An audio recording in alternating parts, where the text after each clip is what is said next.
anything you eat is going to at some point result in an increase in insulin as your body tries to deal with that energy.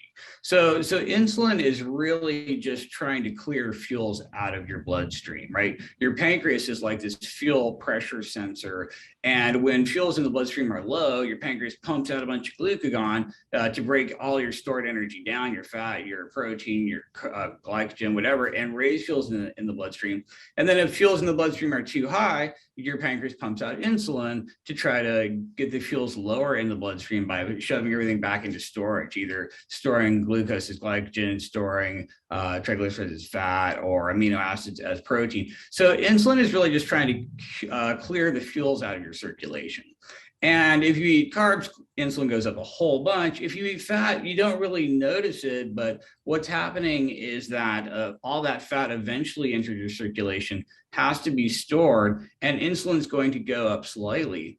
And then what you do see is like chronic baseline insulin, like your insulin level when you wake up fasting in the morning, is really influenced by overall fatness and over fatness. So if you're super lean and you're dieting down really hard and you shrink down all your fat cells, all the fuels in your bloodstream are really low, your insulin level's super low. But if you're over fat and your fat cells are too full and the fat's constantly coming out of your fat cells and into your circulation, then your insulin's chronically high even when you're fasting, just trying to clear that fat out of the circulation back into the fat cells that don't want it anymore. And then when you eat more fat on top of that, and get even more over fat, you have even more fat in the circulation. And that's why your pre-diabetics have high fasting triglycerides and high fasting insulin and high free fatty acids. And there's just basically too much fat in the system as well. So you can have a really, really flat CGM, but if you're over fat and eating too much fat, you're still going to be insulin resistant. Your fasting glucose is still going to be too high because the cells don't want glucose. Your fasting insulin is still going to be too high because there's too many fuels in circulation. And eating fat's actually going to slowly make that worse. There's just a huge delay so that people don't notice it on their CGM. Your pure carnivore person is going to have this physiologic insulin resistance. So their fasting glucose is going to be way near the upper end of normal versus someone who's just completely carb fueled, you're, fruitarian. Overnight, their liver glycogen falls and they'll wake up in the morning and their fasting glucose is 70, right? So, I might wake up and my fasting glucose is 99, but if I was just purely carb fueled, I'll wake up with a fasting glucose of 70. So we definitely see these big differences in fasting glucose, typically within the normal range, but defining the upper and lower bounds based on high carb versus low carb. And I don't think you can really read too much into that. I also think there's a lot of acute glucose changes that are completely harmless. So if I'm like super lean, very little body fat, all my fat cells are really shrunk down and insulin sensitive, I have plenty of room to dispose of incoming fat, protein, carbs, or any macros. So I have really low fuels in my bloodstream, really low insulin level, really insulin sensitive. But then I go out and do some crazy high intensity interval exercise and sprints or whatever. I might jack my glucose up into the diabetic range transiently, just trying to dump enough fuels in my bloodstream to do what I have to do. But I don't think that's necessarily going to be harmful because I think the overall harms are mostly from energy toxicity, which is way too much fat in your cells and way too much energy hitting your mitochondria. And I think a lot of the damage from insulin resistance is actually this sort of overall energy toxicity that might not happen to someone with acute glucose spikes if they're otherwise not energy toxic, if you know what I'm saying. So I think just looking at the CGM might not tell you the whole story. If you look at worldwide hunter-gatherer macronutrient estimates, 33% protein by calories. Yeah, absolutely. If you look at the past 60 years of the global obesity and diabetes epidemics, you see that protein went from about 15% of calories down to about 12.5% of calories here in America. If you're trying to design the very best obesogenic rat chow you possibly can, you want protein down at about 10% of calories. If you look at the National Weight Loss Registry, where people lost weight and kept it off long term, they've all gotten up to about 19 or 20% protein. If you look at people who are just completely ripped and jacked, like all of your bodybuilders and your bikini models and your fitness models and your aesthetic athletes, they're all 30% or higher, 30, 35, possibly 40. If you look at the studies in the medical literature, the amount of ad lib calories people eat is completely linear with protein percent, all the way from 10% up to about 50% protein, literally in a linear fashion. The higher the protein percent of your diet, the less calories you eat, full stop. And the lower, the more you eat. And there's this very linear range there. And we know that if you take if you take pre-diabetics and drag protein up to 30% of their calories, you get a 100% reversal of prediabetes just on an ad lib diet where you eat as much as you want. So I think the average person who comes in to see me, their protein percent is like maybe 12% of calories. And I know eventually if I get them up to maybe 30%, they're going to go all the way to their ideal body weight and just stay there forever. So in my mind, the goal is to hit this 30% protein. Well, what's 30% protein? If you just kill a cow and eat the whole thing, that's basically 30% protein by calories. Egg is 30% protein by calories. Ribeye steak is 30% protein by calories. All your meat is basically going to be at least 30% protein, if not much, much, much, much higher. And so I think for the average person who walks in, though, I can't just say, okay, your whole diet now is just steak and eggs, right? I have to progressively overload them, just like resistance training. So it's like, think about where you're at now on your protein percent, right? And then try to just incrementally raise it by taking all the foods you eat and substituting out something that's a little higher in protein percent. You know what I'm saying? Or if you're eating a meal, let's say you're having a quarter of a chicken breast because you heard meat was bad, and then like a massive pile of potatoes and a massive pile of whatever, some sort of starch.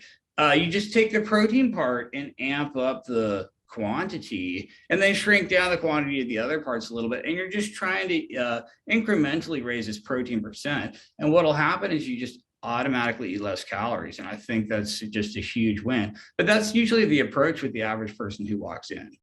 Yeah, I think so. I mean, like basically none of your bodybuilders are going to go below 20% of a isocaloric weight maintenance diet from fat, because you just start to have all sorts of problems, low testosterone and just not feeling good. And so I think it's a mistake to go below a certain percentage. Personally, on a maintenance isocaloric diet, I wouldn't want to go below about 30% of calories.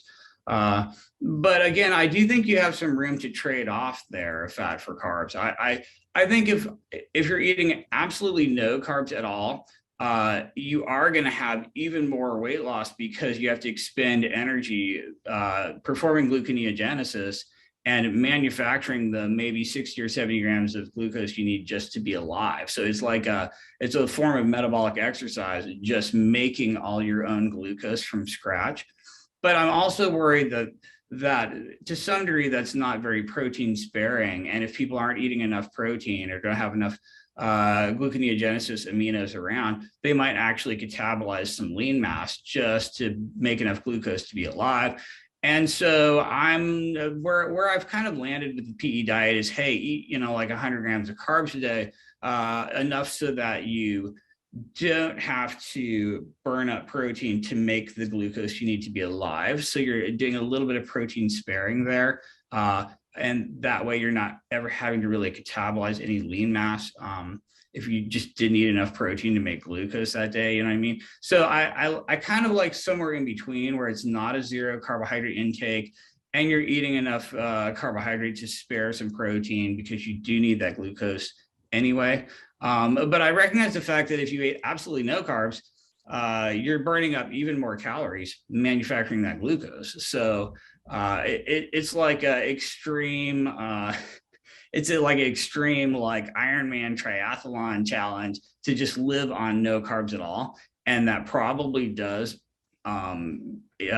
basically utilize the very most calories just being alive. So I could see possibly an energy benefit to never eating any carbs, because not only do you have to manufacture all the glucose just to be alive, right? But you're trying to get some energy from protein. You're trying to make glucose out of protein, and that's going to burn a lot of calories.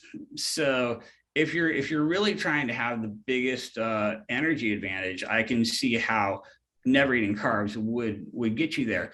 I just don't know if that's optimal for the average person who's trying to also have the highest lean mass and not catabolize it. Based on your height, how much should you weigh, or what's the ideal body weight for someone of your height? And use that weight to calculate your protein target in grams per pound. So like, I'm a 5'10" male, and if I look up in the textbook or the calculator, what's the ideal body weight for 5'10"? It's 160 pounds. So for me, gram per pound of protein, 160 grams of protein is basically my target. And I think that's probably the simplest way for your average person to figure out what their protein target should be in grams.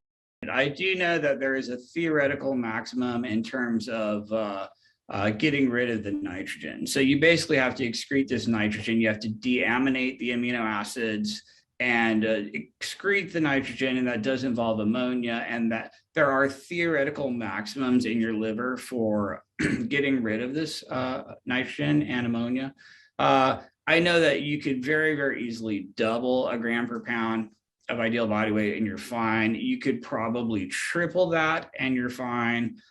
There might be some people who try to quadruple that and get into some trouble. So I do have some studies of cyclists who were biking and burning a ton of calories and actually drinking so much whey powder that 80% of their calories came from whey shakes, and they were consuming, over 600 grams of protein a day.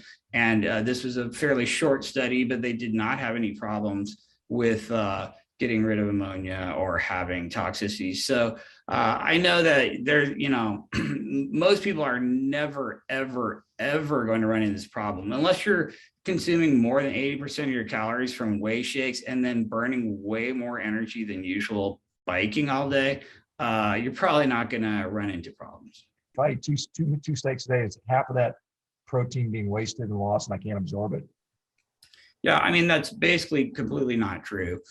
So when you eat a huge bolus of protein, you get a slowing effect in the small intestine. You get this ileal break where your intestine slows way, way, way, way down. And even if you've maxed out the transport of amino acids from the intestinal lumen into your bloodstream, you slow down the transit time so much that you do eventually absorb all of that. And so we have way too many people who are living on one meal a day to think that you can't consolidate protein into larger, less frequent meals. So you can absolutely get away with that. Now, I do think it's on a U-shaped curve where it might not be optimal to just eat once every other day or once a week or once a month or once a year. At some point, you're going to hit a point where you've gone past optimal.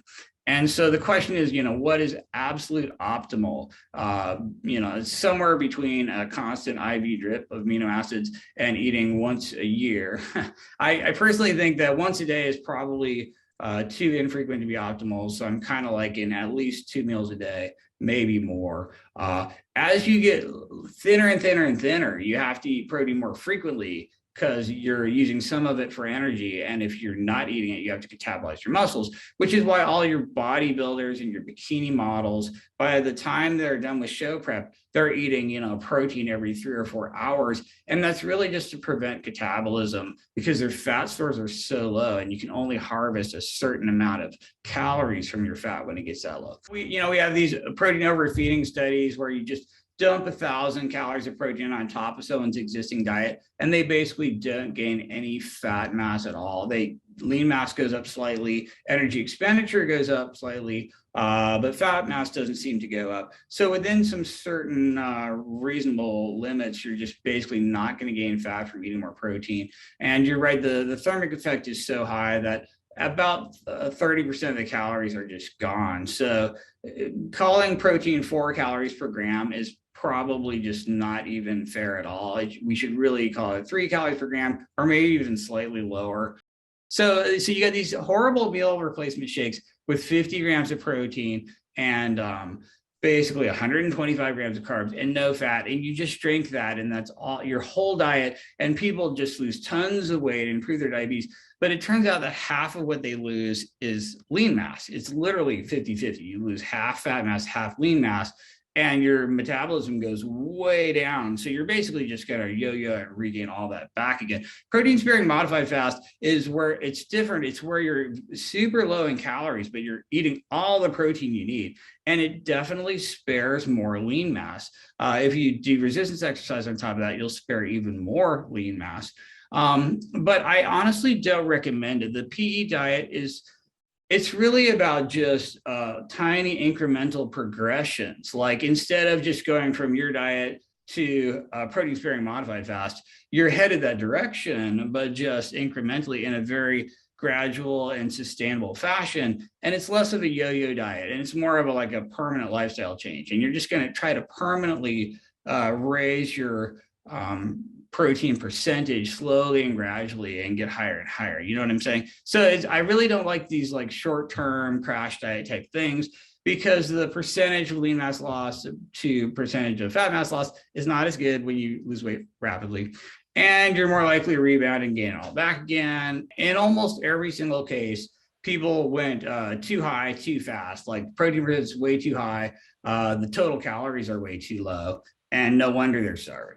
And so, I have all these patients who are like, I thought protein was supposed to be the most satiating thing, so I just ate all the whey powder and egg whites I could possibly hold, and I'm still starving out of my mind. And that it's just because you can't sustain that. You will be starving. You cannot eat 100% protein. You'll be absolutely starving for non-protein energy calories.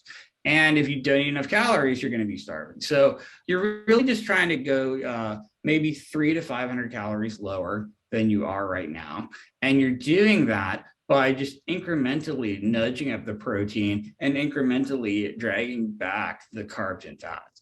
It's honestly to be perfectly honest, it's every meal you're just trying to get 10 grams less of carbs, 10 grams less of fat, and maybe 10 grams more of protein per meal. And that is long term, that's going to be amazingly successful, and you're not going to be that hungry, and you can totally do that. You can totally sustain that. That's basically going to shave off 300 calories of energy from your diet and give you an extra 30 grams of protein that is going to add a ton to your satiety. And so it's all about these smaller, more gradual changes. There's a ton of isocaloric macronutrient substitution studies in the medical literature.